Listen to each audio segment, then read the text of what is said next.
Let's get latest on that and, of course, reaction to that interview with Dmitry Peskov yesterday. We're joined once again by the Ukrainian Ambassador to the UK, Vadim Prystaiko. Lovely to have you back on the programme, Ambassador. I don't know if you watched. I suspect you will have been briefed at the very least as to the contents of that discussion with Dmitry Peskov yesterday. What did you make of it? Nothing unexpected. That's the first appearance on a wider TV audience in the world stage, but the message is the same. We have to defend ourselves by killing and coming to Ukraine. At least he recognized that they're losing soldiers left and right. That was the one concession that was made. Before we go on, I just for our viewers and for you, we put some well-established, fleshed out evidence of war crimes being committed to Mr. Peskov yesterday. This is what he had to say, and I think it's worth having a listen.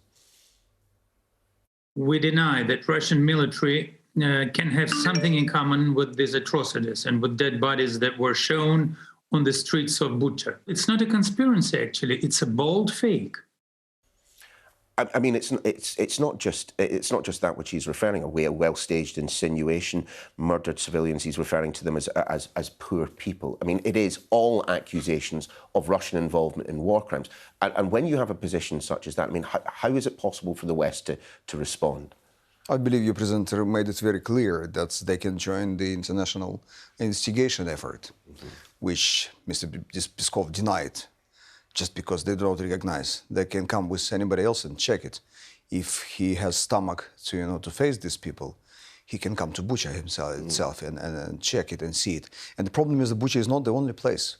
We're uncovering more and more Russian atrocities as soon as we're liberating the smaller towns on the way. Give me some examples. What have Ukrainian forces found? There has been an ebb and flow, of course, of control of territory during this conflict. As the Russians have withdrawn and Ukrainians have moved in, give me some examples of that which has been found. Very, very small, insignificant town of Borodyanka. It's a tiny one. 23 dead bodies just in one block of flats. And we will see more and more. You can imagine what will happen when we liberate the Mariupol, which you mentioned, which has been bombarded over the months already. So that will be a very gruesome picture. You are, of course, here as your government's representative, but you're also a Ukrainian yourself. How does it make you feel when you look at pictures, the likes of which we've seen from inside Bucha and elsewhere? Even for us and Ukrainians went through many difficult, tragic experiences ourselves, starting with the wars and the famines and Chernobyl and everything. Now coming to this, we just don't have enough time because they're always coming, and mostly Russians. Each and every time we have a chance for our own development, our own choice, and the empire is coming back. This colonial expectation that we have to be subdued at any cost. This is what's troubling us. There are, however, an increasing number of voices, including amongst them the Conservative MP, Tobias Ellwood, chairman of the Defence Select Committee, was on the programme this morning, calling for NATO to do much more. We had that meeting yesterday. There will be heavier armaments coming. I mean, I'm sure you're warmly welcoming that, but you want more. We need more, and we need to change what we are doing together with NATO. We've been discussing it months ago and months ago that sooner or later we will have to come to the conclusions, really radical conclusions. For example, we have to unblock the Black Sea. Russians are blocking sea for us. That's our own sea.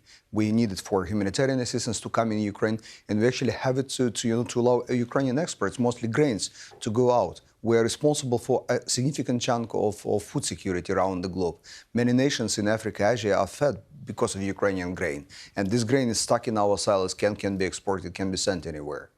When you talk then about doing something about the Black Sea, about doing something about Odessa and so on, let's be specific about it. What are you referring to? NATO ships in there, and no sail zone? As clear as that. NATO ships in the Black Sea. They're welcome in our sea, and there are members of NATO, at least 3 of members of NATO within the basin of the Turkey, Romania, and Bulgaria. So they're already there. It's not a big deal. We need to have somebody to reinforce the effort, yes, to come. And they invited to Odessa all the way in.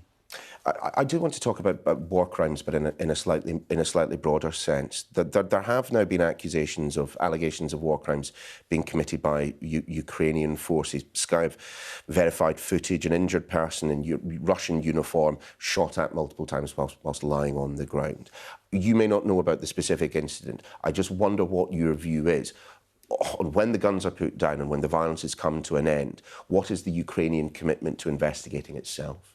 We're making it very clear to all our soldiers that there are some limits.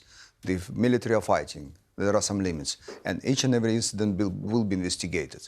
On a separate note, we're talking about civilians, and Russians are killing, raping just our civilian people. There are differences.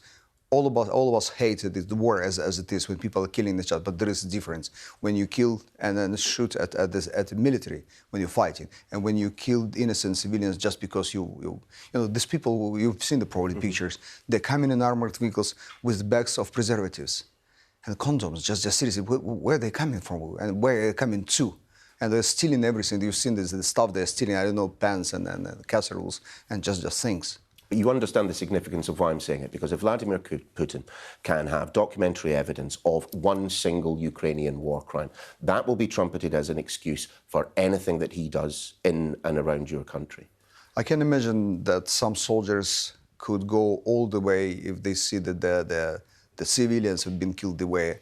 But we made it clear to every one of them that this is the limit to anything, and we will investigate each and every case. What do you make of the criticism that's coming of Vladimir Putin from inside Russia at the moment? Financial Times reporting today that Rusal has become the first Russian group to call for investigations into war crimes. It is a significant moment, of course. We should note that Rusal's boss is Dutch, is not Russian himself, but it is a significant moment, isn't it? What we've been expecting for quite a long time, that especially those businesses which are connected to the West, they are so interlinked with the rest of the economy around the globe, they will understand the consequences for them. And especially those ones which have the international capital and the international leadership within the company. These entities, they do understand that they will be entered for their business at least. And also they have some consciousness. Ambassador, just before we go, we spoke not that long ago, within the past couple of weeks. Given what you've seen since the last time we've talked, do you have any more confidence or any less confidence that there will be an end to the violence anytime soon? We're making this, we're trying to build up very, very uneasy, very, very difficult compromise. And so many Ukrainians are not happy with attempts of the government to find some ground with Russia. People, in most of the cases, don't even understand how can we sit at the table with those ones who are just killing each and every day our people. But that's the nature of any war. We have to come to an end, and we will. Ambassador, great to have you in the studio again. Thanks for being with us. Thank you.